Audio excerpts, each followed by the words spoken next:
Hello my fellow War and Order players and welcome to the first episode of my road to C30. So obviously we are going to start in a new realm and we want to get a head start, so I am just googling how often these realms open. I don't do this every day, so I had to consult the internet, ask some friends, and the most common answer I got was 2 days. So with that knowledge we are going to open an account in a realm that is currently already 2 days old. And I know this because I have checked the world chat when the first post was posted.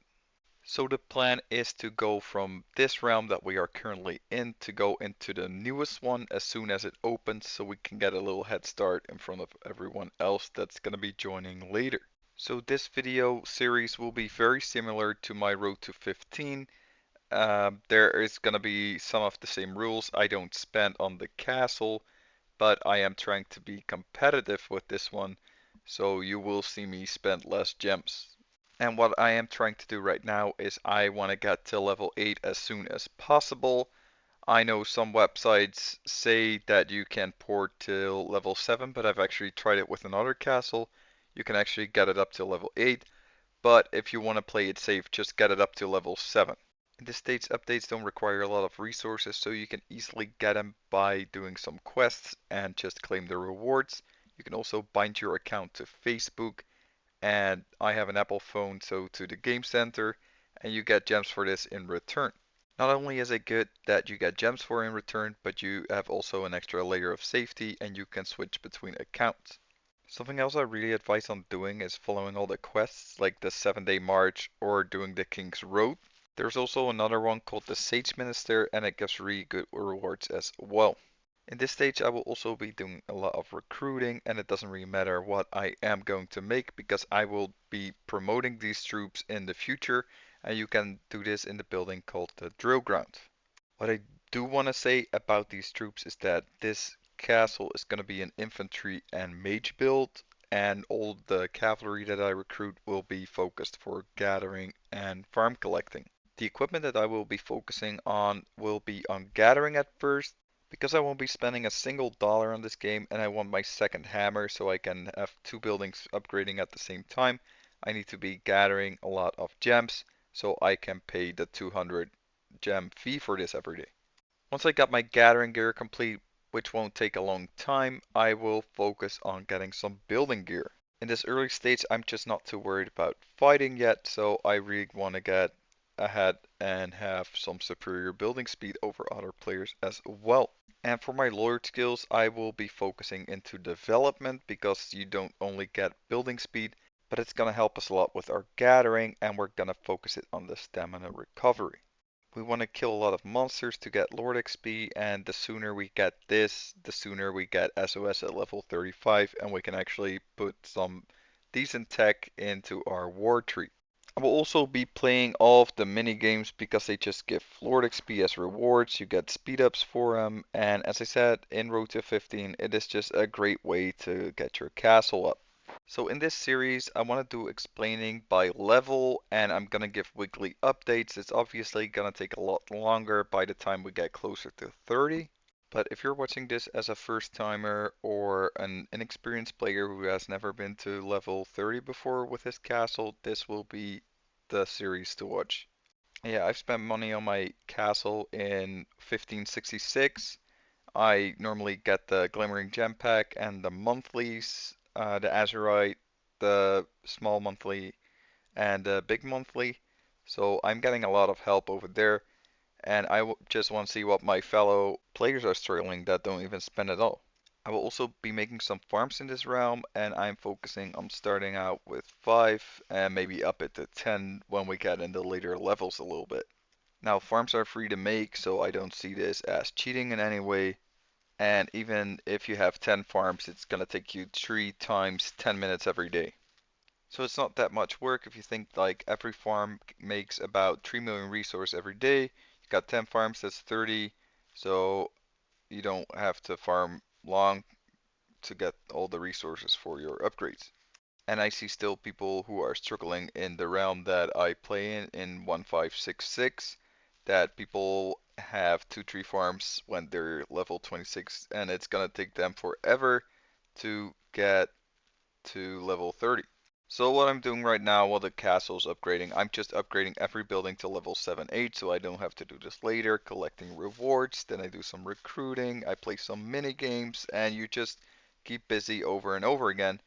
Like there is just so much to do in the early stage of the game because everything is cheap, everything is fast, and it is very fun just to click through everything. But while you will be in the new realm, you got important business to focus on. Like maybe you're going with a couple friends, maybe you want to work on an alliance, something like that.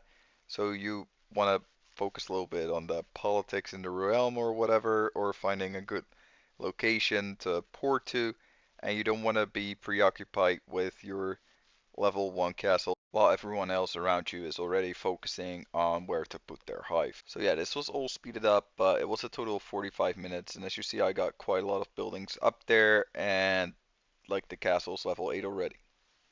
Now here's why you don't believe everything you see on the internet. As you see, my castle is 2 days and 7 minutes old, so we are officially no longer able to port if the new realm opens.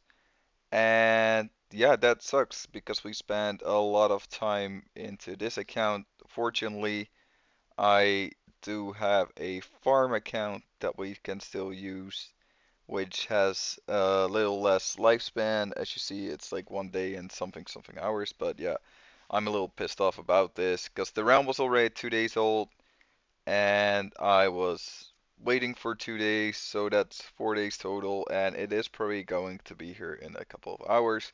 So this farm was a little underdeveloped, but we basically have to do all the same things that we did on the other one. No big deal. You just want to make sure that you keep your resources under 2 million. Um, I played it extra safe. This castle is still level 7, so we'll be 100% sure that it gets into the next realm. So I haven't watched enough Frozen because I couldn't let it go, and I still wanted to try to get into the new realm, which obviously opened 7 hours after this castle had expired. So I'm trying to teleport, and I get the bad news that it's older than 2 days, so it's no longer possible. So obviously I am going to switch to my farm now, and hopefully we won't run in too many trouble, and we'll be able to port from here. Now, just so you know, the realm has literally been open for maybe 5-10 minutes, so we will be one of the first people here. And I have never been this early, honestly. Like, this is also very thrilling for me. I've not been able to scan yet, and of course, we have more than 2 million resources. Um, so we need to find a way to get rid of it, and we're gonna start the upgrade for the castle, not finish it, just in case we get screwed on that one. Maybe it is not possible this time. So we need to find some expensive technology we can spend it on. And just like on the other account that I was doing, I want to get a lot of building speed up and I want to get my monster speed. So yeah, that's not going to be any different and it's going to help me get rid of some of the resources I have right now. So here you see how effective the monster killing and collecting the rewards actually is because you already have over 2 million resources by only playing for 1.5 days. We are going to try and port again. Hopefully we're under the 2 million right now. And we're still not. So we still need to do a lot of spending. I'm actually looking at my boxes right now and they are right. It is a lot of resources. And we are going back to the only thing that I can think about right now, and that is spending it on technology again, because most of our buildings are already at level 7. Good thing for us is that we didn't upgrade it already, because then we would have been stuck in this realm again, and then we'd be forced to start over completely, and everything we did was just for nothing, like on the first account. But now we got rid of most of the resources, so we will try again. And now we are, if this succeeds, we will be part of realm 1608. And it is going through this time, so if you do want to play with me, you should go to 1608 and join RES. which stands for Resistance, which was the first alliance I was in when I ever played this. So there's only 7 alliances so far, and they're all from farmers who sell their account. So I am not going to join one of those, and I'm going to try and set this up. I've never been in R5 that I started from the beginning. I have gotten an alliance before that the R5 quit with the game and he gave it over to me. I personally don't like it that much, but I got some experience now playing in a lot of realms and might as well just try it. But I am going to try and get settled right now, and I will give you a weekly update next week on how it's going. And thank you all for watching. If you have any questions, send it in the comment section. Have a great day. See ya.